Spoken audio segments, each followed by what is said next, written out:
If you want to write a book and become a best-selling author, you're in the right place. At Elite Online Publishing, we can help you create, publish, and market your book so that it becomes a #1 bestseller. We work with a limited number of authors to ensure that they receive the best possible service. So if you want to learn how to write and publish a book that will empower you to smartly grow your brand, business, and credibility, apply today. We look forward to working with you.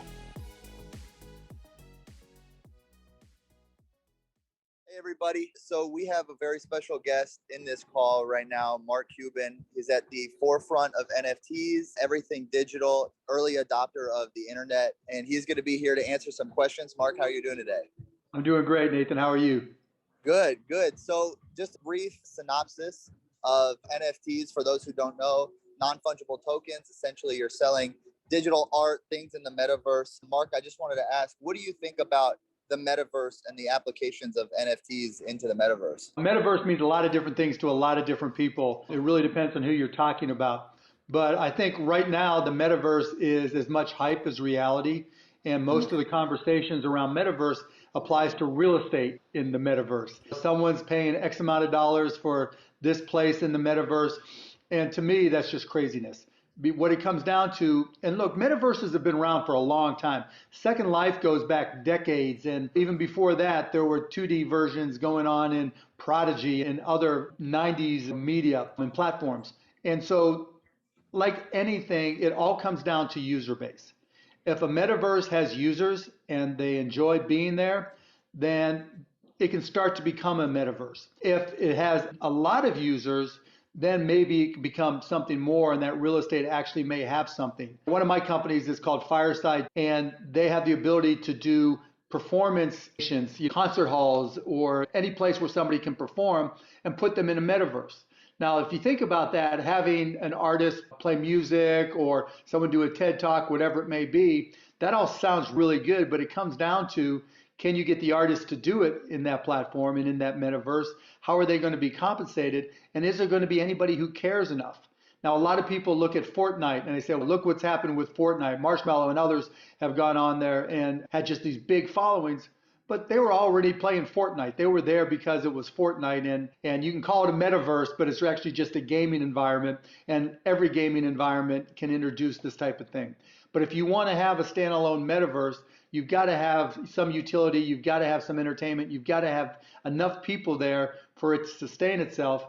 Otherwise, what happens is you just get a small hardcore group of users, and they just dominate everything, and it's the PTA, where you always have a couple parents that do all the talking, and everybody else doesn't even bother to show up anymore because it's always the same 3 people who do all the talking. Metaverses are like PTAs.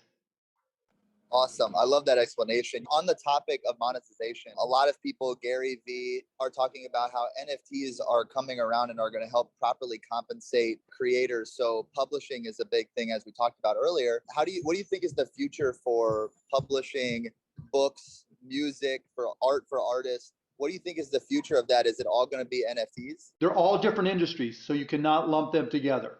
Music is dramatically different than textbook publishing, which is dramatically different than fiction publishing, which is dramatically different than nonfiction publishing. And so you have to look at the application first.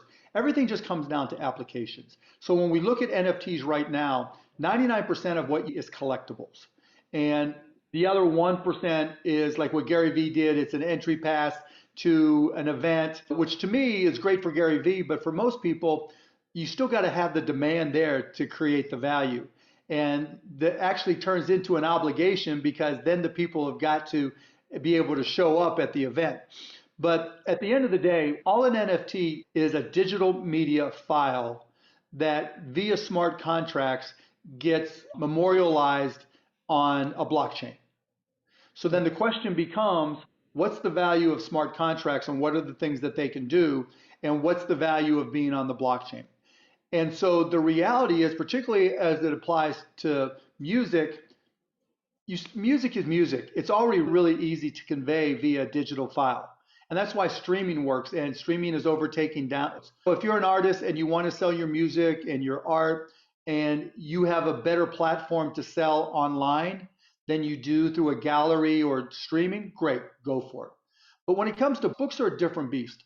So you've got what Amazon does with digital, but Amazon is a walled garden. They give you these exceptions where you can buy and resell their files, their books, but it's very limited. But they'll sell you however you want to consume a book, Amazon will sell it to you. Textbooks, on the other hand, are much, much different. And I'm not an expert in this industry in textbook publishing, but the money flows a lot differently because, and this is just my impression, and so correct me if I'm wrong, because of the the perishable aspect of a textbook, meaning once you're done with the class, you really have no use for the book. People in the industry want it to be hardcover because they want to be able to sell another one, and B, if they know it's digital, then it's too easy for everybody to transfer to other people and they lose all their revenues. So if I'm in a class at Indiana University and it's a business class and I'm using one of the traditional 101 marketing books, and that's just a digital file that I can just print out on a printer, I'm just going to send that digital file to my friend when I'm done with this class, or I might just take one digital file, send it to everybody in the class, and no one pays a nickel. And now all of a sudden the textbook publishing industry is upside down. And so they play all kinds of games.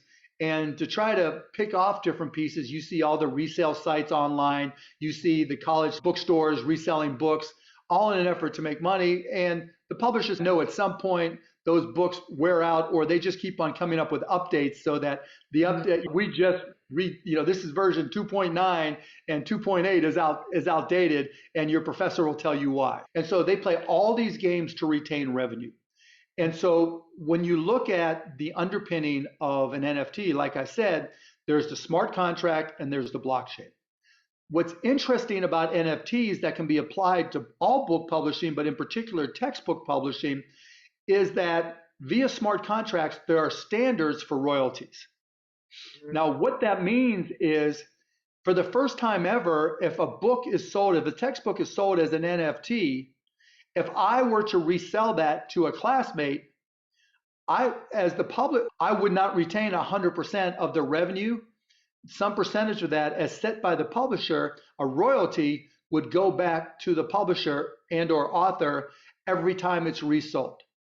So now all of a sudden, if I do Mark Cuban's Introduction to Marketing 101 and hardcover is $199, which everybody knows is ridiculous and everybody just points at as being bad and makes every publisher the bad person that they are, right, for charging that much, just trying to keep their business in place.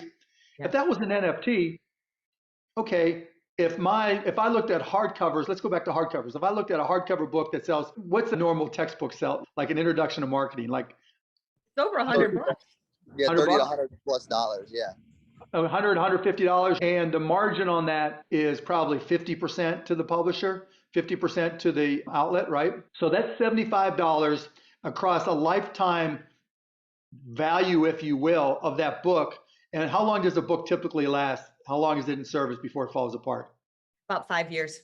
5 years. So it's $15 a year, basically, for a $150 book. So the question becomes, can I make $75 sooner? Yeah. And the answer is yes. So if I'm to sell that NFT, one, I can sell it directly. I don't need an intermediary. I can just create a marketplace. Two, I can sell it for $150. I can sell it for $99, or $75, knowing that full $75, maybe the marketplace takes 5%. But here's the good news. Every time that book sells, I get to define what the royalty for that resale is. So if I want to set it at 50%, yes, I could. So that every time Nathan sells it to a classmate and Mark buys it, and I give Nathan back the $75 that he already spent, Nathan's only going to get $37.50. So his net cost was $37.50, which is a whole lot better than what he got in the hardcover world. And it's no hassle whatsoever. And the publisher, and hopefully the author, get to share in the other $37.50. So each and every year, they're making $37.50. And the beauty of that is it's all margin. Because you don't have to ship the books. You don't have to deal with the retailers. You don't have to deal with the online resellers. Your hassle factor goes bam all the way down. Now, when I say that, The hassle factor that doesn't change is all the people in management in the C-suites who think that it's just crazy, none of this can work, and they don't want to change anything because this is the way it's always been, but it's going to change. And Awesome. you're going to see people maybe like me who write a book, go to a college and get it picked up and say the only way I'll sell it is via an NFT. And by the way, you're going to save your student, and I'll go to the professor and say, oh, by the way, it's a better book. You're going to save your students money. You're going to increase, it's going to be a lot easier. You're going to increase the resale value. And just to show you that this is a better business model, I'm going to keep on getting paid. And I can pay you, professor. Do they still pay professors for books when they're sold? I don't think so. Not anymore. Yeah, Not anymore. I can even give some money to the professor because my overhead and maintenance for doing this is negligible. All right, so let's take the scenario of you're an author, you've written a couple books, you have a kid's book, a business book out there. Let's say Mark Cuban decides to write a brand new nonfiction book. How would you leverage that in today's marketplace with NFTs out there? What would you suggest for you or a nonfiction author? How would you launch your book? You do 99% of it the way you always do, but one of the options would be in my contract that I get to sell it from my own website as an NFT download. Okay. Love that. So, And really quick, you're obviously heavily involved with companies who are at the forefront of NFT development. You're actually the #1 social media source for NFT content. I am. Yeah, there you go. Through NFT content on @NFT. And so my question to you is, how do you see projects such as Goat Society, CryptoPunks, Bored Ape Yacht Club? How do you see them progressing through the future? Do you think that our current marketplace for NFTs is a little bit of a fad? Do you think the bubble's going to burst like the real estate market did in 2008? Or do you think that this is the new future and that we're just going to keep going up? It's just a collectible. It's just a collectible. And supply and demand is undefeated. And so if there's more demand than there is supply for any given one, the price goes up. And if not, it goes down. Period. End of story. I look at NFTs as proof of concept. So what I see with Bored Ape, what I see with CryptoPunks, what I see with some other, there are two times, right? There where they convey IP and where they don't convey IP. Where they don't convey IP, it's pure collectible. That's it. And lots of people speculate on collectibles like they do art and everything else, and speculation will always be there. And if you look at the baseball card market, it goes up and down forever. And then there's convey IP, which I think is a smarter way to do it, which allows people to take their Bored Ape Yacht picture and not only use it as their profile, but create t-shirts, sell t-shirts, make money that way as well, and do whatever they included in stories. So if I could create a textbook built around teach yourself NFTs, built around Bored Ape Yacht Club and use my Bored Ape as the key character in the story and not get sued into oblivion, right? Knowing that I have those IP rights. I think that's the way it works. I think they have all IP rights. But in any event, so you're going to see a bifurcation, either convey or don't convey. But to me, those are just the collectibles, and collectibles are just proof of concept of what smart contracts can do with digital files. You're going to see marketplaces for architectural drawings and plans. You're going to see marketplaces for 3D printer plots. You're going to see marketplaces for textbooks. You're going to see marketplaces for anything that people can invent using smart, and then you'll start extending that using DAOs. You're going to extend that using different types of blockchains and rollups and validators to do medical claims. All these different applications are going to become prevalent over the next 10 years. Just like the early days of the internet, people used to do it. I remember we started this company called AudioNet, which was the first commercial streaming company. And people used to say to me, why do we need this internet stuff? Literally, it was a pain in the ass back then to just get audio on the internet. And they would say, I'll just turn on the TV or radio, you moron. I'm like, no, you don't understand. Streaming is going to take off. We called it netcasting back then, or internet broadcasting. It's going to take off because people want things how they want it, where they want it, when they want it. And I can't get my TV in my office on my office computer. As mobile explodes, I'm going to be able to get it on a phone. There are just going to be new ways to consume it. There are going to be new applications for smart contracts that change industries. I love it. Yeah, thanks a lot, Mark. I'm really excited to keep working with you. See you guys. Appreciate it. Thanks. Yeah, Bye-bye. If you want to write a book and become a best-selling author, you're in the right place. At Elite Online Publishing, we can help you create, publish, and market your book so that it becomes a #1 bestseller. We work with a limited number of authors to ensure that they receive the best possible service. So if you want to learn how to write and publish a book that will empower you to smartly grow your brand, business, and credibility, apply today. We look forward to working with you.